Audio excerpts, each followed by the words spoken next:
Olá, vamos dar uma sequência aí nas nossas aulas de literatura, falando hoje sobre o naturalismo, né, que é uma corrente literária, né, uma corrente artística e literária, né, que acontece concomitantemente ao realismo, certo?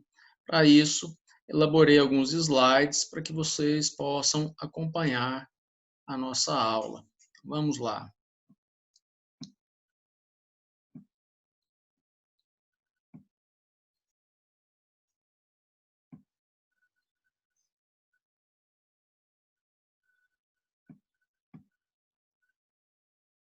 Bom, então temos aí, né, naturalismo. Então, o que foi o naturalismo? Naturalismo, né, como eu disse, é uma tendência estética literária em voga no último quartel do século XIX. Né, ele vai surgir na França e é entendido por muitos críticos como uma corrente mais extremada do realismo. Né? Como ele acontece ao mesmo tempo que o realismo, né, nós já vimos, né, todas as características do realismo. Né? Então, o que o naturalismo faz? Ele leva, né, esse realismo ao extremo, né? Trata a realidade de uma maneira muito mais brutal, né, do que o realismo vai tratar. Então, o marco inicial do naturalismo ele vai ocorrer no ano de 1867, né, quando o francês Émile Zola publica o romance Thérèse Raquin, né, isso na França. Né. Então, em meados aí, né, depois dos meados do século XIX, na França, o naturalismo surge. Aqui no Brasil, ele vai surgir, né, ele vai acontecer já nos últimos 20 anos, né, os últimos 20, 15 anos aí do século XIX. Tá? Então, o termo naturalismo ele foi utilizado como uma vertente artística, né, porque ele não vai acontecer apenas na literatura, também há manifestações naturalistas nas artes plásticas também, né, pelo escritor Émile Zola, inspirado num método de investigação das ciências naturais. Né, lembrando, né, que as ciências, né, estavam em crescimento, né, e também de uma maneira muito valorizada, né, a ciência no final do século XIX. Então, isso não podia deixar de influenciar também aí os escritores naturalistas. Né? Então, empenhados em escrever um retrato fidedigno da realidade, né? Ao contrário do universo idealizado e subjetivo do romantismo, os naturalistas desenvolveram um estilo literário objetivo e, como postulou o próprio Zola, né, anatômico. Então, olha a relação aí, né, com as ciências naturais, com a medicina, com a biologia. Né? Então, o retorno à natureza focalizava o lado mais animalesco do homem, né, em frequentes descrições patológicas, doenças, hereditariedade, influências do meio, em uma constante luta pela sobrevivência. Né? Então, é bom, né, até marcarmos isso aqui, né, que é muito importante. Então, dentro do naturalismo, enfocava-se o lado mais animalesco do homem. A gente vai verificar aí que as personagens, né, dos romances naturalistas são descritas de maneira patológica, né, como seres humanos doentes, né, hereditários, ou seja, né, aquilo que é passado, que é transmitido de geração a geração. Né? Então, a problemática de uma geração, ela acaba sendo repercutida numa geração posterior, né? A influência do meio, também, e essa constante luta pela sobrevivência, que é uma questão bem animalesca também, né, que coloca o aspecto psicológico de um lado, né, e os instintos básicos de sobrevivência à frente desses aspectos psicológicos. Tá? Então, vamos lá. Não poderia deixar de falar, né, sobre essa questão da ciência e da filosofia que vai influenciar diretamente no naturalismo. Então, vamos verificar aqui quais são essas correntes, né, científicas e filosóficas que vão ter essa influência. Então, nós temos primeiramente aí, né, as teorias socialistas, né, de Karl Marx, né? Todos já ouviram falar sobre a questão do marxismo, né? O Karl Marx ele vai estratificar a sociedade, né? Em questão de classes sociais, né? Então, isso vai influenciar diretamente a estética naturalista. Mas por que Marx faz isso aí? Nós temos que pensar no contexto histórico, né, no qual a própria Europa, né, e menos aqui no Brasil, né, o Brasil ainda um país muito rural naquela época, né, engatinhando, né, talvez nem engatinhando ainda nessa questão da industrialização, mas na Europa já estávamos vivendo uma segunda industrialização, né, um segundo movimento pela industrialização. E então, o Marx, né, observando essa constante luta de classes, né, ele vai escrever essas teorias socialistas. Né? Então, devido a essa condição, né, de trabalho degradante que as pessoas viviam na época, né? Esse processo de industrialização, né, havia uma exploração muito grande do trabalho, não haviam ainda leis trabalhistas. Então, eram comuns, por exemplo, contratar mulheres e crianças para trabalhar por preços, né, por salários mínimos, né, bem pequenos, bem baixos mesmo, uma jornada de trabalho extenuante de até 12 horas, né, diárias. Então, Marx ele vai escrever essas teorias a partir daí. Né? Então, os naturalistas, né, eles vão observar e absorver também essa prática, né, porque há uma necessidade, né, do escritor realista, do escritor naturalista, de trabalhar com essas classes menos favorecidas socialmente. Né? O positivismo, né, que é a doutrina de Auguste Comte, que dividia a humanidade em 3 estágios, sendo, né, o científico mais evoluído dos 3. A teoria defendia que a única maneira de se chegar à verdade era por meio da investigação científica, ou seja, acredita-se apenas naquilo que é passível de comprovação pelos meios da ciência. Então, vamos marcar isso aí, né? É o positivismo, né?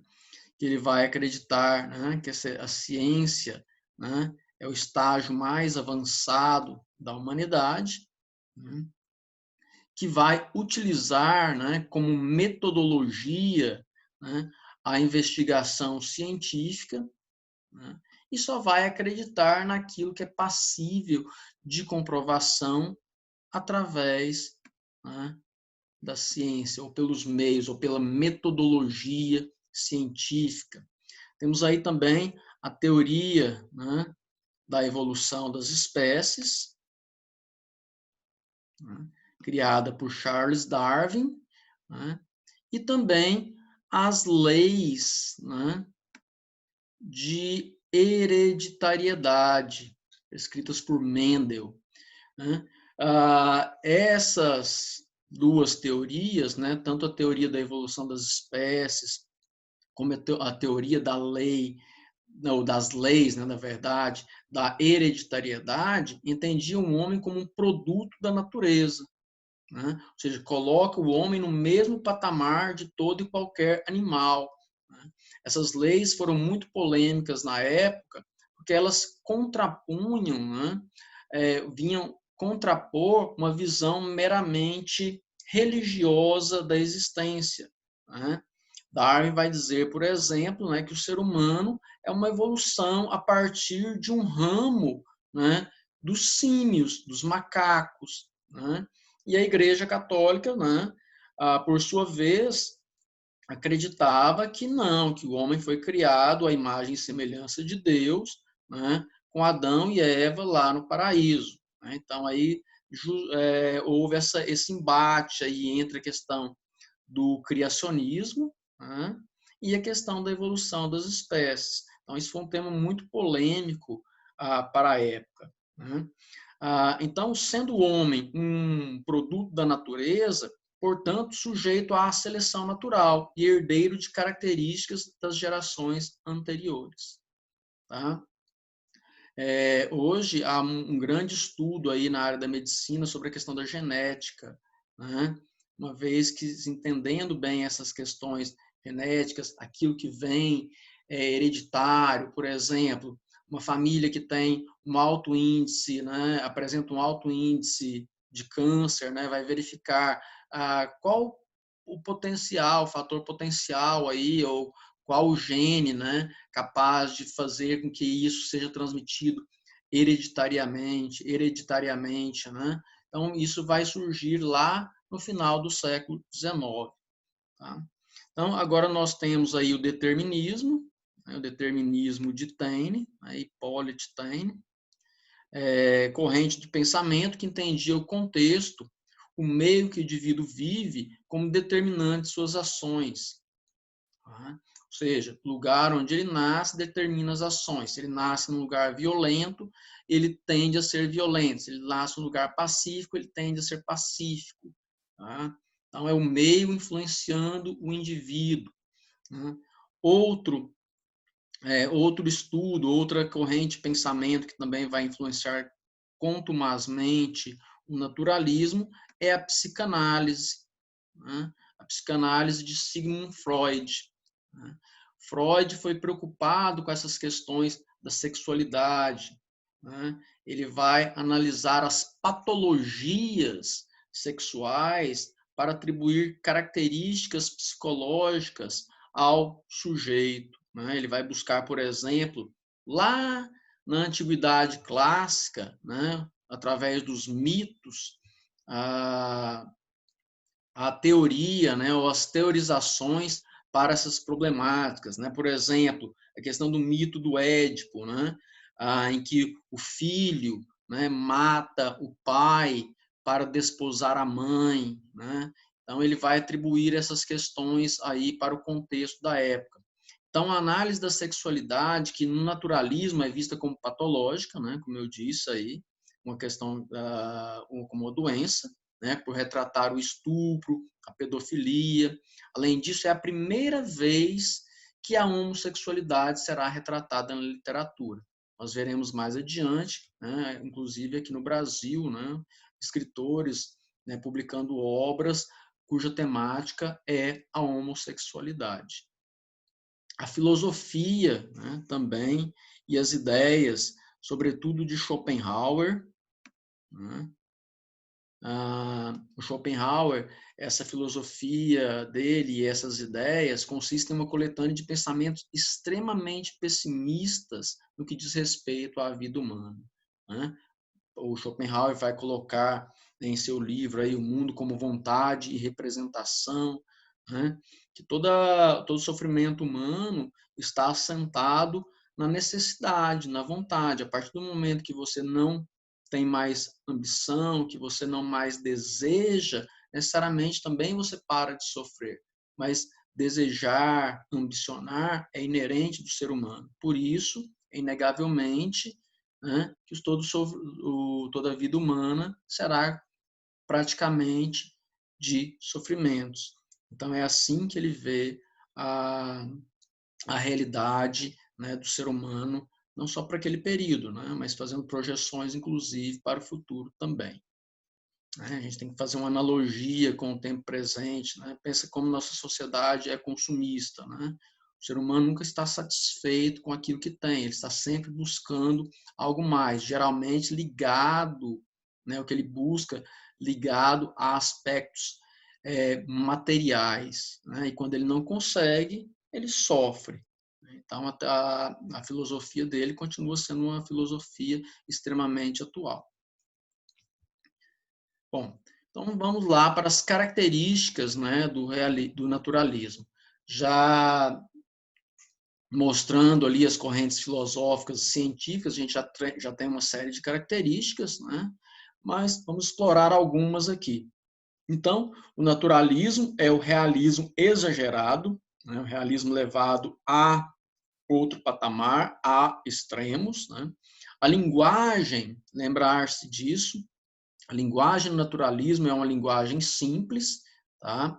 Muito simples, sem rebuscamentos literários, é uma linguagem cotidiana, uma linguagem do dia a dia. Tá?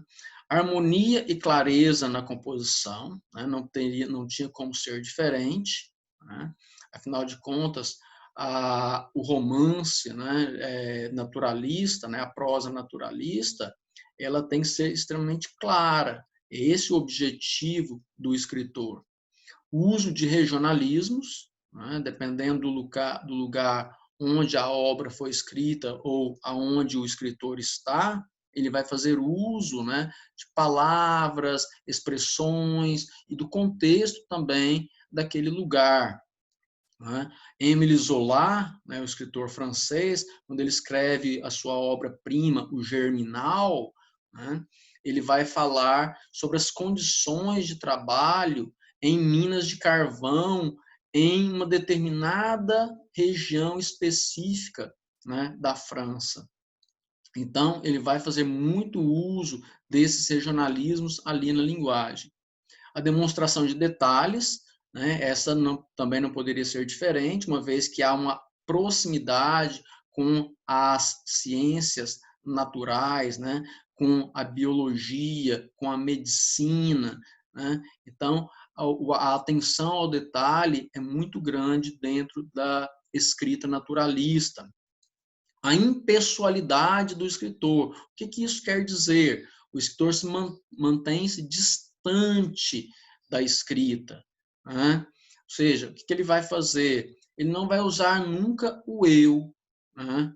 É sempre o outro, ele é sempre um observador. É como se ele estivesse escrevendo uma tese. Né? Uma linguagem e um poder de observação distante daquele objeto. Tá? Ele não vai fazer parte, não vai interferir, ele não vai circular por ali. Então, o ser humano é mostrado como animal, né? Já falei isso aí para vocês, né? Coloca o ser humano numa condição animalesca, muitas vezes degradante, né? Muitas vezes humilhante, né? Naquilo que a gente pensa o ser humano. As personagens, elas apresentam patologias, né? Elas são doentes. Né? Sensualismo e erotismo, muito exacerbado, né? Nessa questão do naturalismo. O objetivismo científico, como eu já disse anteriormente, em relação à impessoalidade. Né? Havia uma necessidade aí de pontuar de maneira muito objetiva, né, aquilo que está sendo escrito, né, sem grandes devaneios literários. O determinismo, já explicamos também em relação à questão do Taine, né, o determinismo de Taine, e o engajamento social, que é agora uma grande descoberta, né, da literatura. Já citei o livro aqui, Germinal, né, do Émile Zola. O que ele vai fazer ali? Ele vai denunciar, né, as péssimas condições de trabalho a qual os mineiros de carvão eram assujeitados. Então, ele traz para dentro da obra esse engajamento social. Né? A obra agora não é feita apenas para diversão, né? Entretenimento, ela tem uma função social, né? Que é justamente essa função de denúncia, de mostrar as mazelas sociais, as desigualdades sociais tão inerentes ainda hoje no Brasil. Né? Então, vamos lá. Eu trouxe algumas características aqui que eu considero mais importantes, né, dentro do naturalismo. As demais características muito se aproximam do realismo. Então, nós temos aqui o romance de tese, né? E que seria esse romance de tese? O romance naturalista possui uma tese a ser comprovada durante a obra e é quase um relatório científico, uma questão científica e traz consigo descritivismo e o objetivismo. Isso demonstra um engajamento político e social das obras, né? Ou seja, o que é a tese? Né? A tese é assim, você tem uma problemática, né? Então você vai expor essa problemática, né? De uma maneira muito objetiva, né? Acadêmica até, embora, né, a linguagem ali seja uma linguagem da rua, uma linguagem cotidiana, uma linguagem do dia a dia. Vai retratar, né, o proletariado e as classes pobres de uma maneira coletiva, né? Aqui nós temos, então, a influência marxista, né? O livro, né, aqui no Brasil, do Aloysio de Azevedo, Cortiço, vai ser um bom exemplo disso aí, né? Na próxima aula, nós vamos tratar desse livro de uma maneira única, né, específica até. Uma das características do proletariado, né? O que é o proletariado? É o trabalhador. Né? Nessa época, que é retratado na literatura, é a zoomorfização. Lembre-se dessa palavra, zoomorfização. O que é a zoomorfização? É a transformação, né, em animal. Né? É a zoomorfização, então, que é o ser humano passa a agir de acordo com os instintos animais. Né? Então, o seu psicológico não é aprofundado. Na literatura, né, na literatura naturalista, não há uma preocupação com os romances de caráter psicológico. Tá? Lembrar disso também. Isso não é importante dentro do naturalismo. É mais importante os aspectos biológicos do que os aspectos psicológicos. Né? Então, o psicológico ele não é aprofundado, ele é raso, porque o contexto, né, determina que ele age de acordo com os instintos biológicos diante da consideração miserável da sobrevivência. Os vícios patológicos. As obras naturalistas abordam muito a questão dos vícios patológicos, como o sexo, por exemplo. O sexo deixa de ser algo prazeroso e passa a ser doentio, como acontece na ninfomania. Tá? Dessacralização do caráter. É interessante, né? O homem agora é profano. Diante do contexto em que vive, ele se entrega aos vícios humanos. Desse modo, o homem não é mais bom nem íntegro. E não há mais nada de sagrado nesse sujeito. Olha só que contraponto, né, gigantesco com a literatura que foi feita até então no Brasil. Né? Boa parte da literatura feita no Brasil, de uma maneira mais forte ou menos forte, digamos assim, né, terá sempre uma influência das instituições religiosas, no caso ali, sobretudo, da instituição cristã católica. Né? Agora não, agora o homem é profano, ele não tem mais esse interesse naquilo que é sagrado. Né? Ele está, digamos assim, muito distante dessa realidade sagrada, né, pregada pelas instituições religiosas, então. Então, essas 4 características, elas são muito importantes para entender o naturalismo. Tá? Então, o naturalismo vai propor essa ideia do romance de tese, né? Lembrando aí que romance é um gênero literário extenso, com muitas personagens, né? A questão espacial é ampla, né? A questão temporal também. Então, nós temos aí o retrato, né, do proletário, das classes pobres, de uma maneira coletiva, né, não vai tratar mais do indivíduo, né, mas de um conjunto de indivíduos com características muito particulares, né, muito únicas, que faz com que aquele grupo todo seja, inclusive, um personagem único, né? Nós teremos aí uma zoomorfização dessas personagens, né? Ao contrário de uma personalização, né? Que você transforma em pessoa. Então, nós temos aí uma zoomorfização. O ser humano agora vai ser tratado como um animal, vai ser transformado simplesmente em um animal. O aspecto psicológico é raso, não é aprofundado, não é interesse do escritor naturalista o aspecto psicológico, sobrepondo o aspecto biológico a este aspecto psicológico, né? Os vícios patológicos, a doença, né? Nas obras naturalistas, o sexo é tratado de uma maneira doente, doentia, né?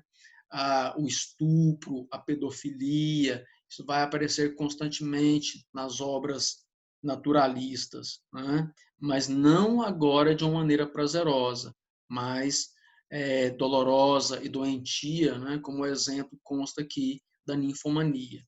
E a dessacralização do caráter e das instituições também. O homem agora é um ser profano, né? Que não está mais ligado ao aspecto religioso e nem espiritual. Então, os principais autores do naturalismo no Brasil. O naturalismo ele foi cultivado no Brasil por Aloysio de Azevedo, Júlio Ribeiro, Adolfo Caminha, Domingos Olímpio, Inglês de Souza e Manuel de Oliveira Paiva. Eu coloquei aqui para alguns autores as suas principais obras. O Júlio Ribeiro vai escrever A Carne. Olha só a proximidade aí com essa questão das características naturalistas, ou seja, a carne simplesmente, o aspecto espiritual, a alma, isso aí não é mais interessante para o escritor naturalista. O Domingos Olímpio, vai escrever aí Luzia Homem, que vai retratar dessa questão da homossexualidade, tá?